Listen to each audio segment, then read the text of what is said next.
So we are going to go ahead and start our presentation for today. And see. Our guest speaker is Adriana Bankston, and she's going to be talking to us about science, policy writing skills, and career success. She is the principal legislative analyst for UC Federal Government Relations and the chief research officer for the Journal of Science, Policy, and Governance. Please give her a warm welcome.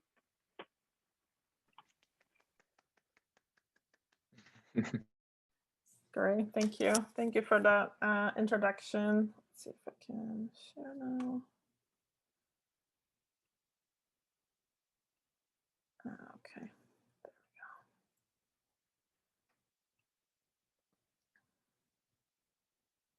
Great. Okay, great. So thanks for having me here. My presentation will be kind of a mix between a little bit of science policy writing, as well as my own career, as Elizabeth asked me to kind of cover both. So hopefully it'll be useful. And then I will be using the memo that's in the chat to illustrate some of the concepts around memo writing. So just before starting, I have to say that this presentation is my personal views and not the views of University of California. So in terms of my career path, there's sort of two sides to this. One is how I transitioned from academia to getting started in policy, and then what I've done since I've been sort of in the field to develop my expertise. So I'll be sort of splitting this into two. The first part is, my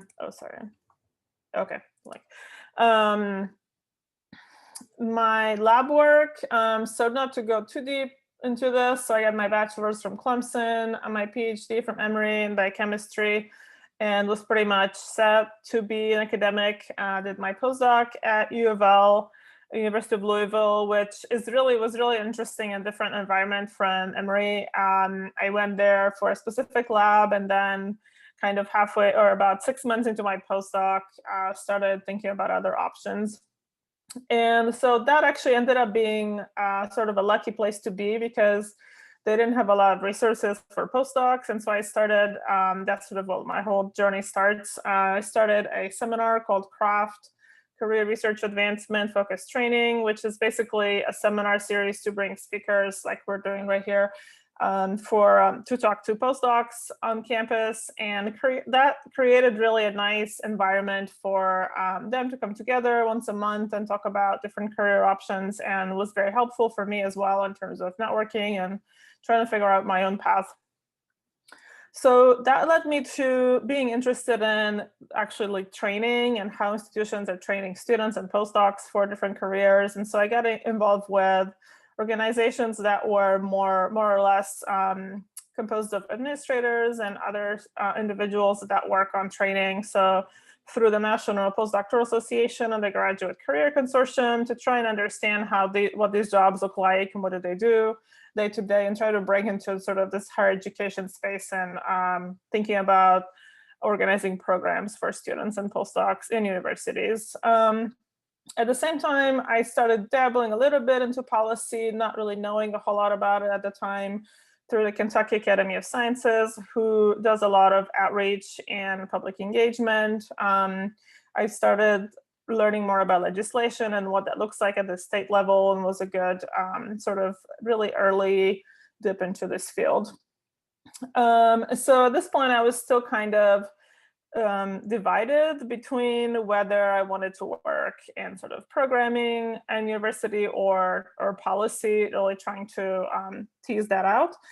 And the two nonprofits that I'm showing here, Future of Research and JSPG, which I'll tell you about more, have been sort of the two major stepping stones from this point on. So Future of Research, if you don't know, is a nonprofit that was started in 2016, I think, by former academics looking to improve the research system, and through making the system more transparent through data collection and events, to really get the voices of students and postdocs out there on issues that matter to them that they may not be discussing. And there was a lot of reform at the time, still today.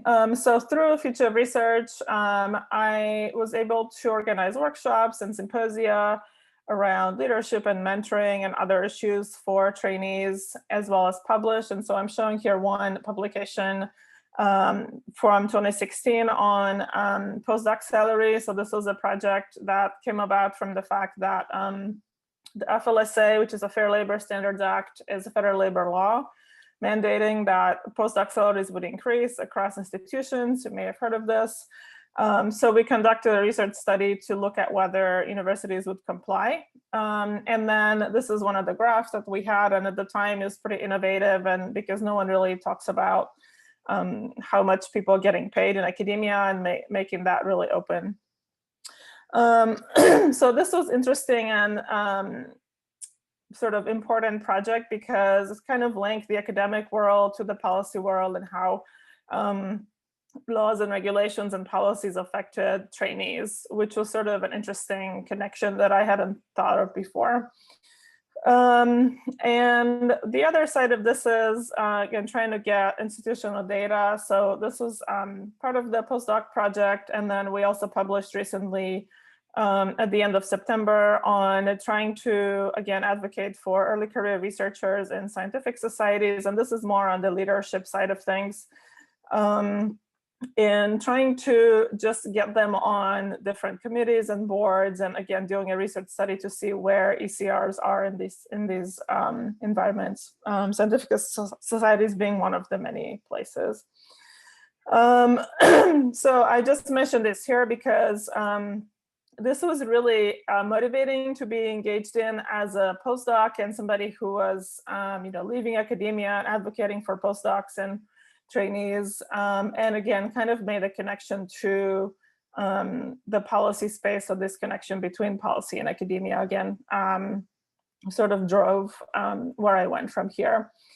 So this, to an extent, though, is a very academic way of approaching this issue of workforce development and training. And the other one is through actually engaging early career researchers in policy. So most of this has been through the Journal of Science Policy and Governance. So I'll tell you a little bit about it if you don't know. So JSPG is an internationally recognized open access and peer-reviewed publication that focuses specifically on policy work from early career researchers who are basically doing policy research on a variety of topics. And JSPG has been around since 2011, publishing a lot of different types of write-ups on a lot of issues. So I'll show you more in a little bit because it's relevant to what we'll be discussing today. In addition to publication, we also really try to elevate the voices of our authors, early career authors, in debates, forums, webinars, larger discussions, and so on, as well as a podcast that we started a couple of months ago. And so really actively promote and try to conduct outreach related to the publication. So just to give you a little flavor of what that looks like, I'm showing here one of the issues that we published this year with UNMGCY, which is the United Nations Major Group for Children and Youth. It's a really interesting group within the UN. We published basically on this issue of equitable technology, which is interesting and I think growing topic in policy. The second type of thing we do is webinars. So I'm showing here in the middle, we did a webinar with AAAS Science and Technology Policy Fellowships this year to talk about careers, how JSPG and AAAS have helped different individuals transition into policy and their career journey. And this was very popular as well. And I think this, again, was sort of meant to highlight how JSPG was part of this, and a lot of our editors who are also early career, Ben and Stephanie, who are on here and talked about that as well.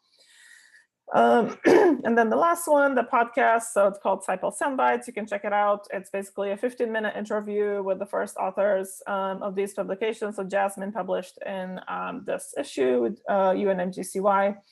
And it's another way to kind of get their work out there through this podcast, which has has been fun and will continue. And we're hoping that these will also be incentives for people to publish in the journal, in addition to the reputation that we have, that we do organize events to try to highlight the work after it's published as well.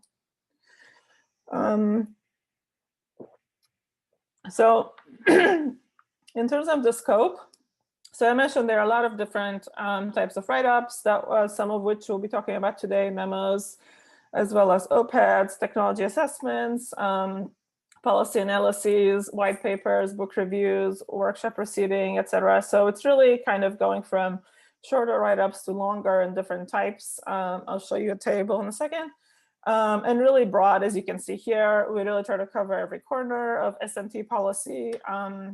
Some things to highlight here: artificial intelligence, cybersecurity, the government, university, industry interface, STEM education, a lot of other things. So you can check it out. It's very likely that if you're working in some of these or even slightly different topics, we probably will publish on that. So JSPG, kind of moving on now to the second step of within science policy, JSPG again was sort of, is catering to my interest of training and empowering early career researchers in policy. But I've also engaged in other leadership roles, and this is something to, for you all to take away from this, is that doing volunteering on different committees and in scientific societies and organizations can be really helpful for building your skills in policy. So some of the strategy here was that I was already involved with the National Postdoc Association. So I joined their advocacy committee to learn about how they advocate for postdocs, which is an interesting intersection again. Most of my research in academia was, again, related to biochemistry. So I presented at the American Society for Cell Biology for many years since I was a grad student. And so once I left academia, I joined their public policy committee. I was on that for almost 3 years, which was really helpful, again, when I was early in the process and learning about the budget and how societies respond to issues that happen federally and interact with federal agencies. So highly recommend this strategy to, if you're already involved with a society and looking up their communications and policy sections. And then more recently have been involved with the National Science Policy Network and their graduate education committee, again, keeping on with the connection between academia and policy and advocating for improving graduate education from this group. So at this point still, I was kind of doing all these things on the side. I left academia. I had some roles in policy, but really hadn't been sort of full-time in a policy role, what I would be sort of immersed in the whole process of how things work. So this is what the other 3 bullets here are. The first one is a policy and advocacy fellowship with SFN, which I'll tell you about a little bit. My current role with UC, and then some professional development with WGR, which is a government relations group, women government relations group in DC. So just to give a little flavor of this fellowship, this is one of the things that a lot of fellowships I think are similar in terms of the things that you learn and the skills that you can learn in this. So this is a 6-month fellowship, kind of divided between Hill time as well as sort of office time and advocating for SFN's priorities. Part of the fellowship was a Hill Day, which is a massive undertaking throughout the organization that is part of this. And it's really interesting to see how you organize a Hill Day from the back end, again, when you're really starting out, and it's pretty cool to see. We also do analyze legislation related to neuroscience funding and research. And I think this was around the time the president's budget came out, and we were looking for how much of that is allocated to NIH and NSF and other agencies that fund neuroscience research. Again, really new to this area and learning to read that. The fellowship is a little unique in that sense that it is also actually in the advocacy and training department. So again, kind of blending the training, policy, and advocacy together.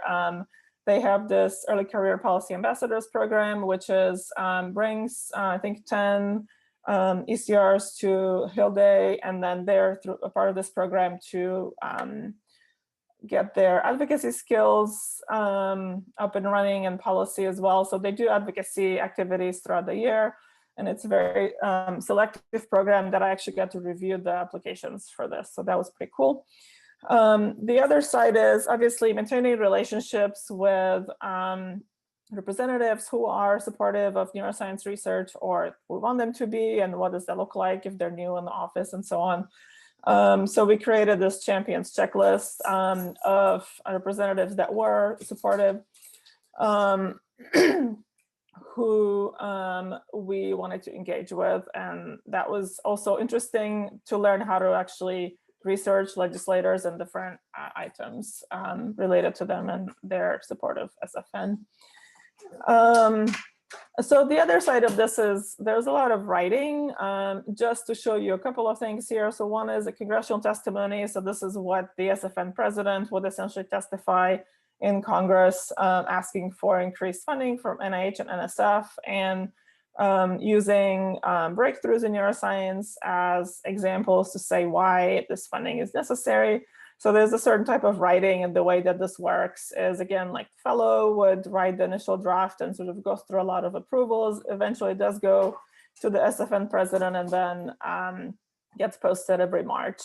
So this was a really interesting project as well, and trying to figure out what the major neuroscience breakthroughs are to highlight this and why we should give funding to SFN. There's a lot of responses as well. So RFI, so there was an RFI from NIH related to animal research. The BRAE initiative was coming out, and they wanted to improve it and looking for public input. That's another thing that you do pretty commonly, and it was helpful to work on that as well. And the Advocacy Network newsletter, which is a newsletter looking at internal things that SFN members do, as well as keeping tabs on federal policy and what members need to know. So this is, again, a really helpful exercise to summarize a lot of policy issues into a very short paragraph that you send out to the membership once a month, I believe. So just mentioning this, all of this, because these are very common things that you do, and I do most of these things today. And this fellowship was really helpful to kind of bridge that gap and really transition into this field. So what do I currently do? So obviously my work is very tied to institutions. Our office represents the UC system in DC, which is an interesting role. We advocate for the UC system with Congress, the administration, and federal agencies. So what this means is there's a lot of Capitol Hill visits and briefings and events to showcase the research in the system, and again, why it should be funded, what the new research areas are, and so on. We do also look into federal funding in terms of whether NIH or NSF have new programs or new grants coming out that we might take advantage of, and then sort of let the campuses know when that happens. So really kind of the forefront of whenever that happens, they can know about it.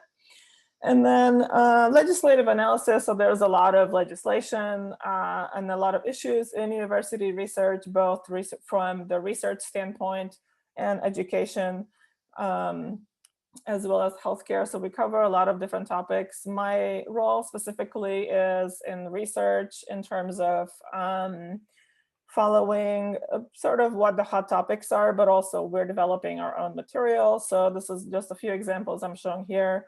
We did a briefing on how COVID how UC research responds to COVID in terms of the research enterprise.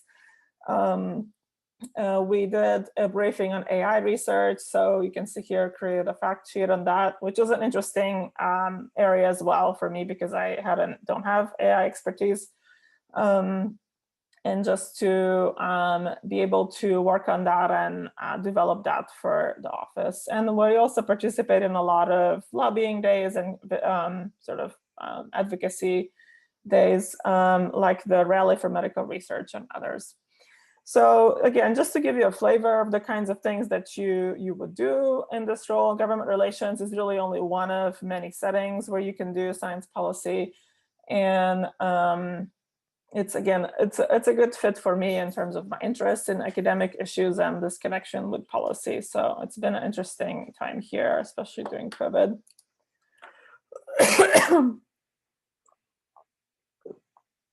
So now switching over to policy writing, I sort of wanted to set the stage here to let you know that a lot of roles that you will have in policy involve writing. So it's probably maybe 85% of my job is different types of writing. And it's not something you're really trained in. Academics are trained to write very long, long papers, very technical. And so it does take a lot of skill to learn how to write this way and a lot of practice because a lot of it is really high level. And so what you would think about sort of the broader impacts of a grant, for example, that's the level that we're writing at. So some principles then, you want to be using active verbs in your writing. So this just sort of shows leadership and really looking forward to and having whoever's reading it be engaged, avoiding jargon, as well as including only details that are critical to your story. So a lot of times we want to put a lot of background. So there is a skill to thinking about what the audience needs to know and really including only that in there. And then really being, again, it needs to be true to the facts and evidence-based. So there is a balance between how much data you include and how much you write sort of high level without getting too much in the weeds. That's another thing to learn. And then just, be ready to rewrite and revise your writing. It's gonna take a lot of practice. I'm still learning as well. So this is from our JSPG editorial guidelines, just to show you again all the different types that we publish, but also because these are very common in science policy and you likely will be writing a lot of these kinds of things if you have a policy job. So the interesting thing here is that you can see they're different in length as well as what their purpose is. So OPEDs, for example, will be more the author's opinion. We'll look at policy and governance implications. Policy analysis will be a little longer, go more in depth, which is more like an academic paper. And then memos are really meant to be very targeted toward the specific individual or organization. So I could see this as being something that I would potentially even write to my boss or within the UC system to somebody specific. Or to a legislator. And then it does have both analysis and recommendations for policies. So not all of these write-ups have that. And then usually has an executive summary that goes through sort of the main parts of this. And I shared the Benish paper, which I think is very helpful example of going through this, and hopefully doing that will be useful to go through the structure of the memo in a little bit.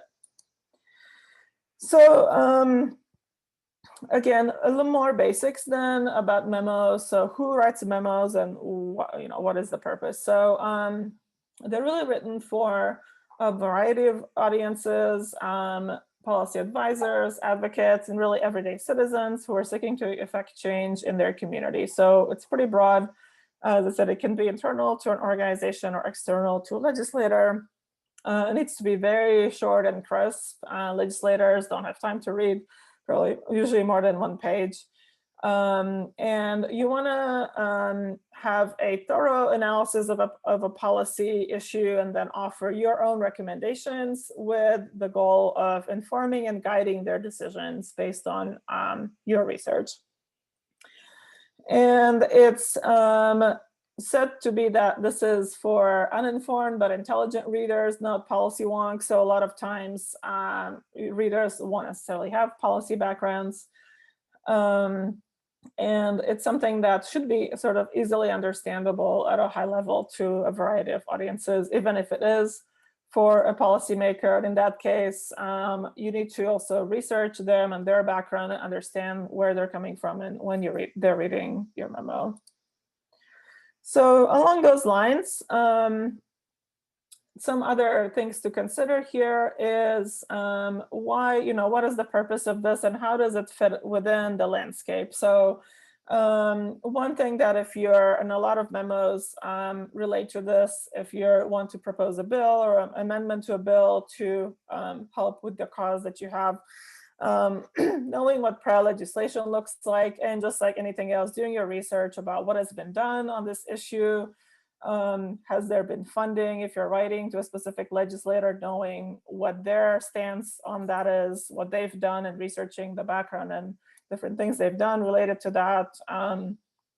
That would include obviously bills, if they've done floor speeches, if they've tweeted about it, and things like that. So really knowing the background and the landscape around which this memo fits in to the policy landscape is important, as well as the specific legislator. So in that case, it's important to think about, again, where you fit in, who are you representing? Is it obviously you're a constituent, but is it a state level issue? Is it a federal issue? A lot of things that we deal with, obviously are university related. So we have to think about, is this one campus? Is it wider?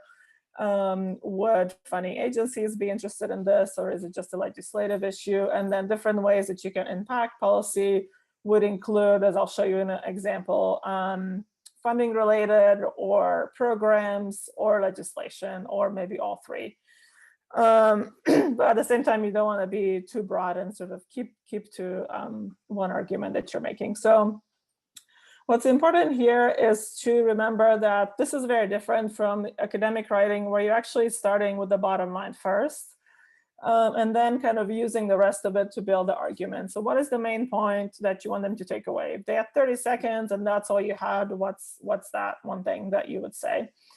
Then the second part is sort of the background to back this up and why they should care about it. And then you kind of build that out with the argument and different dimensions and considerations to think about. Again, some of this relates to the landscape itself. In terms of what evidence do you need for them to believe it, what other information is relevant. Again, you don't want to put everything that you know about that issue into here, only what will support the argument and be relevant.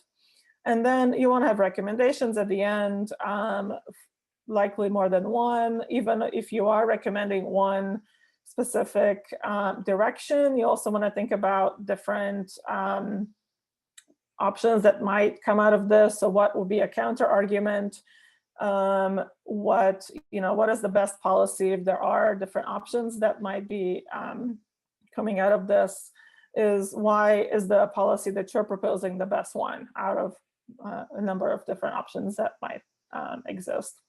And then really thinking about which we may or may not write this in the actual memo, but how would you implement the policy that you're coming up with? That's very likely going to come up in the conversation if they're interested and want to know more. So you want to be prepared with having that next step in mind and how you might actually implement it after the memo is written.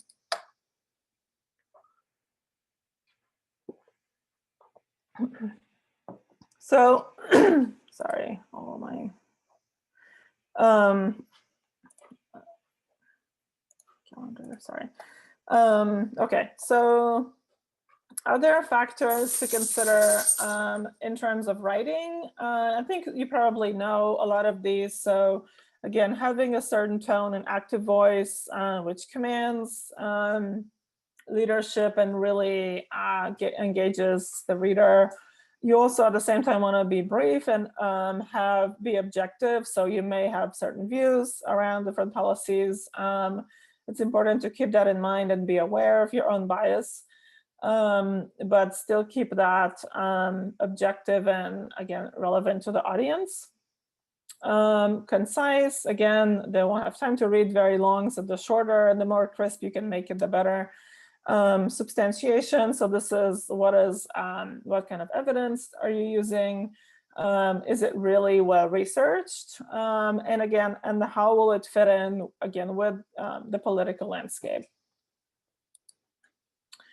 So for the rest of the time, I'm going to use this Benish paper to illustrate the structure and the way that this is written as you're thinking about your own writing. So in a classic sense, your memo would have a header, which would say this is from so-and-so to so-and-so, summarize at the top what the main findings are. And then, as I said, kind of construct the argument, go through the background, the context, and recommendations that are being made, alternatives that might exist to the policy, what limitations and barriers might exist, which you may write in there, or you may just sort of know in the background, and then conclusion. So this is the way that this paper is broken down. So it starts by going through the problem, troubling signs, which is what is the background that has led to this problem, what is the context in which where we can act, what is these issues that exist have led to opportunities for growth and change. This is going to mean engaging students in this, and then the policy suggestions that are made at the end. So I'm just in the interest of time, obviously I don't have time to go through the whole memo, but I think the executive summary is a good way to think about the structure here. So just quickly, basically, the context of this is that the US has traditionally been a leader in STEM. And how do we maintain this? Currently, there are 1 million more STEM professionals are needed to be able to go into jobs in the workforce. And this is going to require preparing students from diverse backgrounds. And so this is sort of the context and background that this is around. And then recommendations are directed specifically to sort of 3 actions here. One is advocating for change in paid parental leave. The second is programs encouraging a STEM for all approach. And the third is more financial resources. So this is a good, interesting way to think about this, because it does address a lot of different ways that you could go about it. So it's very well researched as well. So in advocating for diversifying STEM, the problem then is that obviously higher education is critical to the US economy, but there are still many barriers in higher education for a lot of racial ethnic groups. This has resulted in longer graduation times and lower retention of these groups, and a lot of students feel unprepared to pursue a STEM degree. So we're obviously losing a lot of the best workforce and students that we could have in the system.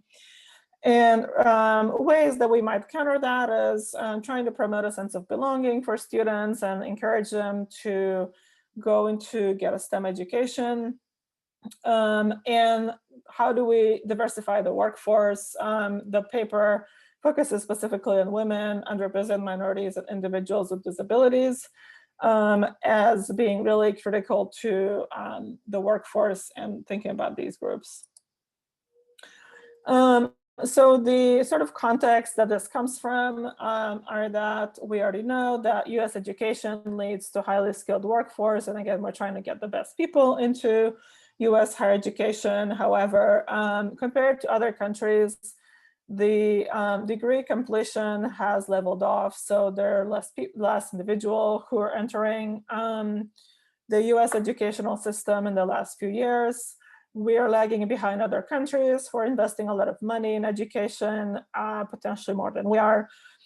And however, the problem still remains that higher education training is necessary for a lot of STEM jobs. And so this will require students from all backgrounds in STEM in order to be able to meet workforce demands. And again, this is where the context that these recommendations are being done. So the next part of this is how do we take this landscape and try to find positives and ways that we can move forward. So the third part here is what opportunities do we have in this landscape. So still, the workforce is lacking many groups. 22% of STEM workforce are women, 10% Asian, 6% Black, 9% Hispanic. This is from the Brookings Institute. And NSF data also shows that students with disabilities are less likely to enroll in graduate STEM education. So the argument here is then that continued representation of minorities and women in science is an opportunity for us to cultivate this workforce, right? So this is a challenge, it's an issue, but at the same time, knowing the data helps you come up with solutions and figuring out where you might be able to act on these issues. So, so sort of the way that then it transitions into being able to engage students in this and advocating for them to engage in this change is that they need a strong foundation in STEM, as well as getting them excited about STEM, and this begins early. We want to work on ensuring a STEM literate constituency. So part of this is, can citizens understand science and technology and how it affects them? So obviously, thinking about the public is important. In terms of cultivating a STEM proficient workforce, again, how do we think about more skilled workers? So there's a lot of research around skills and what kind of skills are needed in the workforce. And then kind of the achievement gap. So this is, again, there's a lot of talent that we're not looking at. We're not encouraging them to engage in the system. How do we recognize this issue? How do we compensate them once they're in the system? And so these are the 3 policy suggestions that I alluded to. So improve legislation on parental leave and equal pay. This is one way. Programs to encourage STEM for all. A lot of this comes from NIH, NSF, might also be institutions, and greater financial resources for minority students. And so I like this example because, as I said, it has 3 different ways that you could approach it through legislation. So there's a lot of advocacy for new bills or amending current bills. Programs which could be coming from different levels that might encourage this, as well as more money, which really a lot of this comes down to that, but it's not everything. So really directing finances specifically to minority students is another area to consider. So I think it's a very reasonable and interesting way to approach this. So that's pretty much the paper. And just before ending, so I want to leave you with these resources, and I'll send the slides so you can click on these links. So I mentioned the GSPG editorial guidelines actually has examples of each of these write-ups that you can click on and read and see the difference. A lot of organizations have their own, and so just Googling a few. ESEP is a good one. John Holdren, I think I sent this to Elizabeth, has a really nice document about mistakes in writing and how to avoid them. That's very helpful. PSPDG has a video about how to write a policy memo, which is also helpful to watch. And then a few other links here have examples of memos and other advice as well. The last one, which I didn't talk about, is inclusive communication and how we think about diversity and inclusion when we're writing these memos. So a couple of these last ones have make those points as well. So these are all useful as you're thinking about writing your memo on your topic. So that's all I had. I want to just leave you with my contacts. I'm on Twitter, Adriana Bankston. Feel free to follow me, as well as on LinkedIn. I'm happy to chat more about this and just policy in general, as well as if you're interested in JSPG, our website is sciencepolicyjournal.org, and we're also on Twitter at Sciencepolicy Journal. Well, thank you. Perfect. Thank you so much. That was a great presentation with great content, and we'll be sure to send out the slides with all those links so people can use them for their own purposes. Dr. Bankston, I just had a quick question too. So SPA is thinking about trying to hold like a policy memo writing competition. I'm not sure, were you particularly involved? I saw like another university had done something like that too. Were you involved in that at all? So we do have a couple of issues from JSPG with NSPN, and they've held, they actually will have yearly policy memo competitions. In terms of, and they actually did hold a session on this a couple of months ago where I presented about memos, and then we did sort of a practice.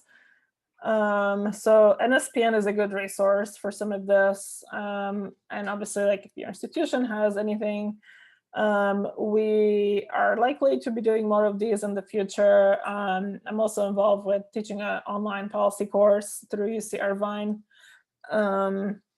So there's a lot of opportunities for this. And I think, as I said, JSPG, I think we'll have some more coming up as well. We'll be on the lookout for that. We're just going to try and hold some sort of like maybe abbreviated version of that. So Okay. the information from there, we'll look up on the website and try and model it after that. Great. Does anyone else have any other questions?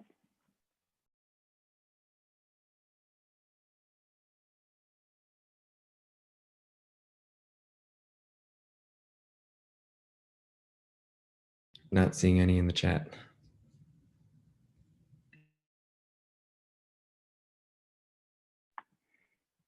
All right, well, if no one has any other questions, we can go ahead and end the meeting. Again, thank you so much, Dr. Bankston. That was a great presentation. We really appreciate you coming to speak with us today. Thank you, Dr. Sure. Benson. Great. Thanks for being here. Yeah, happy to connect with you guys on LinkedIn. If you're interested in chatting more about policy or writing or anything, and just be on the lookout for future opportunities. Perfect. Thank you so much. Have a good day, everybody.